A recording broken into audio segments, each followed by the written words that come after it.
Welcome back to What Arty Noobs with General Disturbance. This is the T-100 LT. It's the Soviet Tier 10 light tank, and it's located on the south spawn of Mountain Pass, and it's under the command of SaltyJedi. Yes, the SaltyJedi is riding again, and yeah, this is a very good tank to try out. It's basically the last word in passive scouting. It's a very flat tank with a 100mm gun, 300 alpha, great camo qualities, probably the best in the game, but it hasn't got the best gun handling characteristics, unfortunately. But anyway, game started and he's off to try and find the enemy for his team and see if he can allow them to do some damage. Well, he's opted to go round the west route, and yep, he's headed straight for the bowl to see if he can snipe across the gap, and he's going into the bowl as well,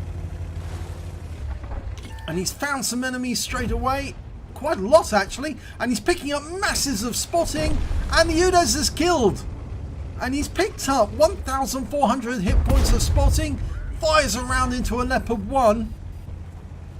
Now from this spot here, he can be devastating to the enemy because all the spotting he's doing, but he did take around there from a T-92, but that T-92 doesn't have a very effective gun, so it could only do 155 hit points.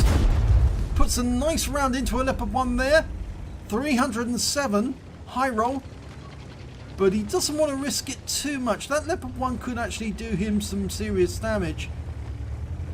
It does have glass armor, but yep, he's not going to take it too much for a risk. He is highlighting where the enemy is though, and puts another one into the Leopard. Amazing, the Leopard's allowing him to do that.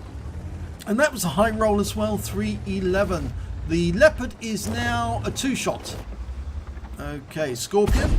No, just went over, sailed right over the top of the Scorpion, but the Scorpion's taken massive damage already, going up for a Type 5.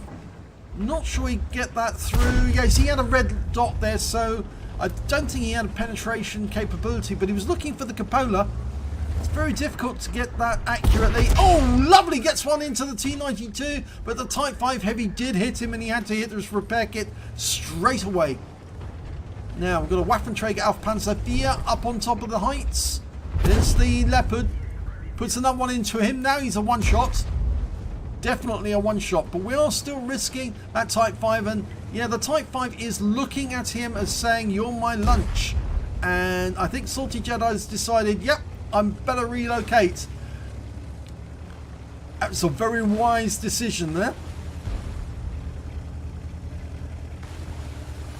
You see how fast this thing moves through the water. It creates a lovely little bow wave.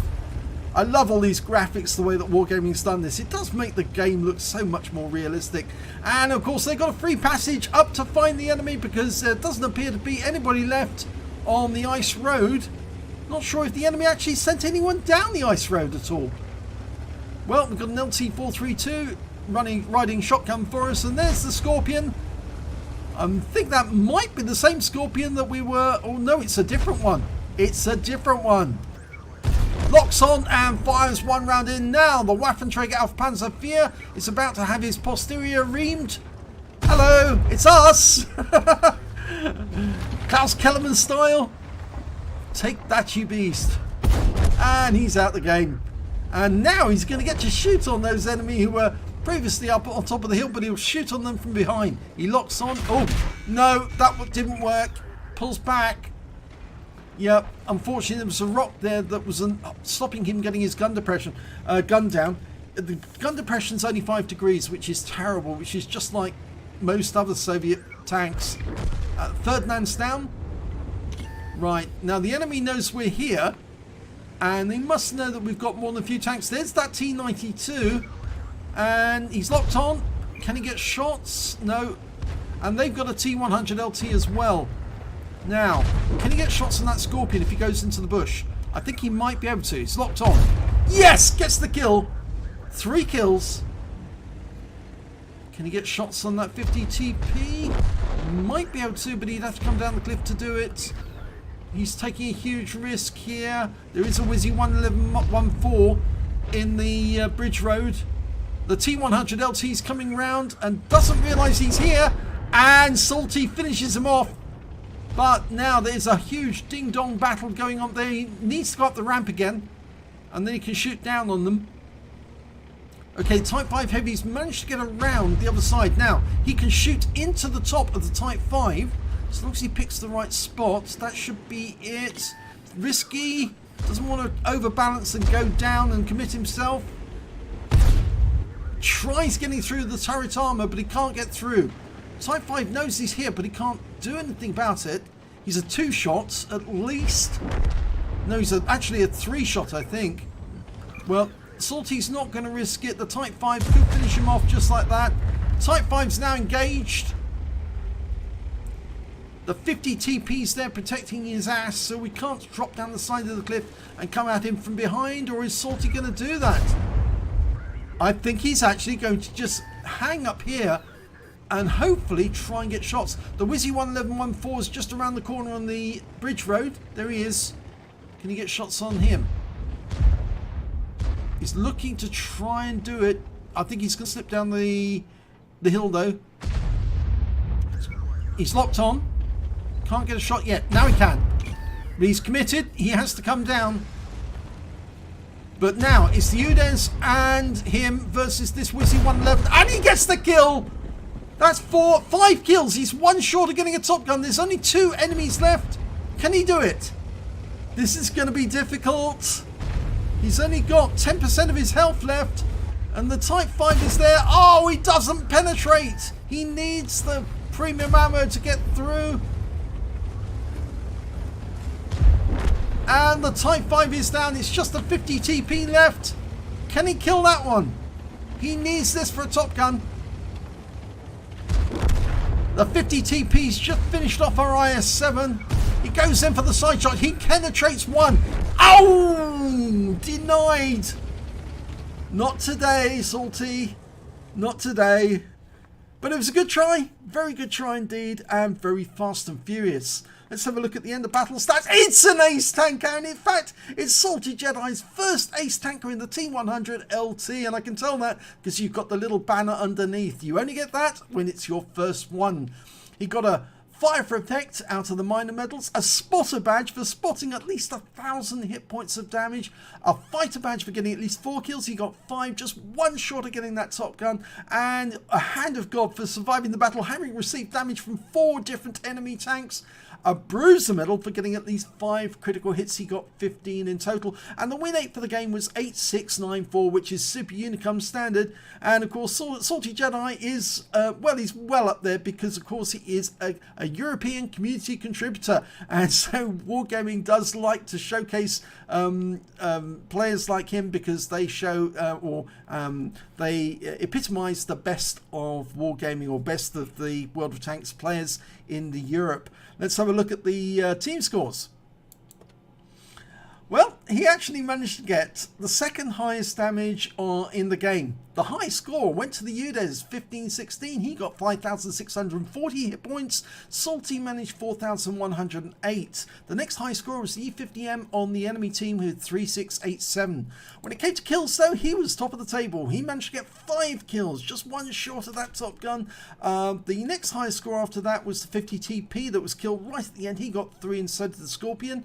And then there's a bunch of tanks with 2 kills apiece. And when it came to base XP, yep, Salty was up there because he did a lot of spotting damage during that battle, and that's how his XP was so much higher than everyone else. 1,237 XP, 980 for the Udez, and 794 for the Centurion 1.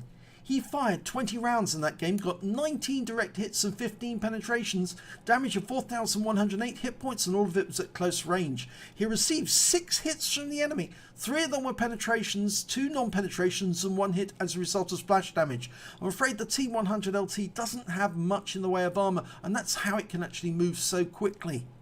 He blocked damage of 540 hit points in total, spotted 6 enemy vehicles, damaged 9 of the enemy, killed 5 of them, and this is why his XP was so high. 2,953 hit points of spotting assists. So yes, he really did help his team by going across the bowl, spotting those enemy tanks and allowing his teammates to shoot across the bowl at the enemy and get accurate hits.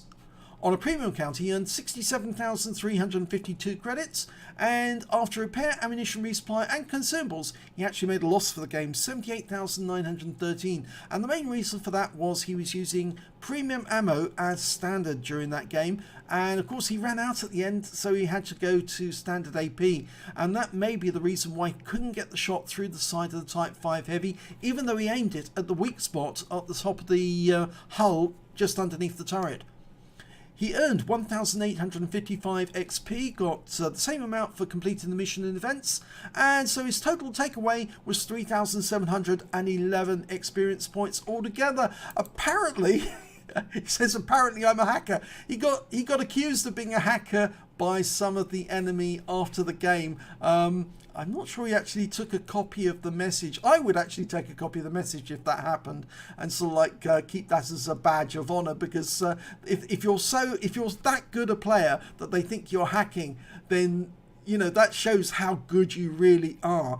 And yes, Salty is that good, I'm afraid. I've been accused of cheating as well when I managed to hit an EBR 105 on the move at full speed with my M53 M55. It's not being a good it's not being a hacker, it's all about being able to work out where to put the shell to do the most damage, and yes, it did work on that occasion. But Salty getting his first ace in the T-100, that is a lovely achievement, so congratulations, sir. I will put this video up on the SaltyJedi Alliance board. He is the founder, the chief of the SaltyJedi Alliance. He also has SaltyJedi battalions. It's one of the clans, and so if you want to join a very good clan, you can always get in contact with SaltyJedi. He does have a page on Facebook as well, and he's always willing to welcome new members. So if you enjoyed that replay, please like and subscribe to our channel, and yeah, we get great replays like this all the time, so stay tuned and I'm sure you'll find something you'll enjoy. Thanks for watching.